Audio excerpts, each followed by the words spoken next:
She's a Nat Geo explorer, a paleoanthropologist, evolutionary biologist, and even a stand-up comic. She's worked in some of the most hostile, disputed, and unstable territories on the planet, and now she's here in Salt Lake City joining us. Ella Al-Shamahi, welcome to Good Things, Utah. Thank you for having me. Glad you are here. We brought some snow in for you to explore. I mean, it looks beautiful, is all I'm going to say. I landed and I was like, close your mouth. Not your typical April, right? Not your typical spring. You live in London, yes, but you are everywhere all the time. Tell us more about your exploring. Well, I'm just kind of on the road a lot, I guess.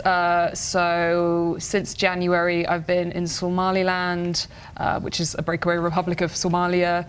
I was in the States a little bit, and then just around the UK. So that's kind of an average 3 months, really. So jet lag starts setting in eventually. I was reading your Wikipedia page this morning and my mind was just blown. I was like, how do you have time to do all of the things you do? Not only are you exploring, but also going into entertainment with being a stand-up comic, a TV personality. Let's start with you doing these dangerous explorations. Yeah, so that's kind of what I specialize in, kind of going into what I call hostile or disputed territories around the planet and looking for caves there. And it's not that I'm an adrenaline junkie, I swear that is not what is going on. It's that these are some of the most fascinating places on Earth. Like, imagine these are the places that people don't go to, you don't know much about them. So I end up in places like Yemen, Iraq, Somalia, just some really exceptional, kind of beautiful places. But yeah, a little bit risky. Now, you are a keynote speaker at Kingsbury Hall tonight, and what will people find? What is your message when you discover these caves? What do you want people to know? So I kind of want people to see you know how you look at certain countries and you have a stereotype of them? I kind of want to shift that stereotype a little bit. So instead of remembering some of these places, you know, from the news, I want you to remember them because, oh my God, did you hear about these incredible animals that live there? Or did you hear about this incredible fossil that was there? And like, let's be honest, there are some great stories as well. You know, I've got crazy stories about pirates and tribes and cockroaches and all kinds, you know, and going to the toilet all over the world in very different and weird circumstances. I'm thinking you're not welcomed with open arms in all of these locations. No, do you know what? I'm really careful to make sure that people there really want me there. As soon as they don't want me there, I leave because I'm not into high risk situations.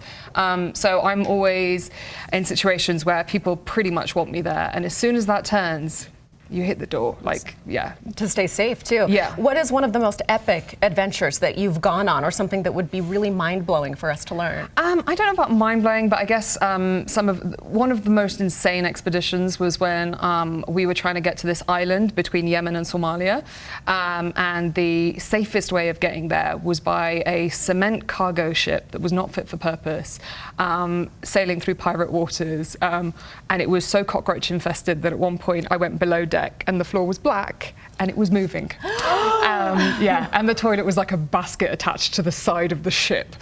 And I was like, okay, this is a bit weird.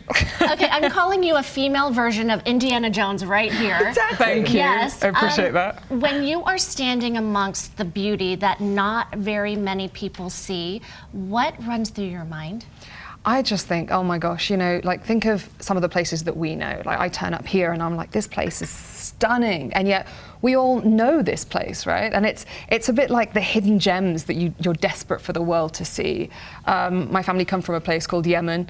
Yemen is sadly mostly known for like war and Al-Qaeda and that kind of thing. But actually, it looks like the Old Testament. It's stunning. You just Google it. It's kind of these incredible images of these old buildings and just these mountains, and you just think, isn't it sad that that's how we know it, because there's so much potential there, you know? And it's looking at a place like that. All right, what next? What have you not done? Where have you not been? Oh God, so I've got expeditions right now in the works in Somaliland, hopefully in Yemen, and there's a few kind of projects coming up that I'm not allowed to discuss. But yes, fingers crossed. I have to imagine there is nothing more incredible than seeing little pockets of the world that not everybody gets to see by any means. It's such a privilege. You know when you turn up and you go anywhere and you find like a really good restaurant, or you find, do you know what I mean? Or you find a really good salon, or you find a really good, and you want people to know about it because you're like, you should see what they did. Imagine that with a whole country. You're like, you have no idea what the food is like. The food is insane. It's like nothing I've ever tasted before, you know? And those are the kind of experiences you have. And people will say to you, well, what's the language like? How do things sound? What's the humor like? And you're like, it's like something completely different. And how do you communicate that unless you go there?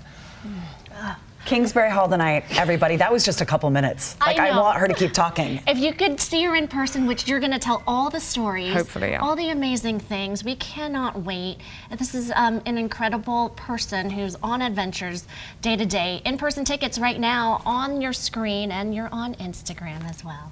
Thank you. Okay, come back to Utah though, because we didn't even like dive into your doing stand-up comedy and that When do you do that? of you. I usually turn up places and hope that somebody will give me a gig at this point. Mostly because there's no gigs in the Amazon or in Kenya. Surprisingly, they don't do stand-up out there. Are you traveling with a team when you go to these It places? really depends on the situation. Most of the time, yeah, there's an expedition team. Sometimes I do it solo if it's like a scouting expedition.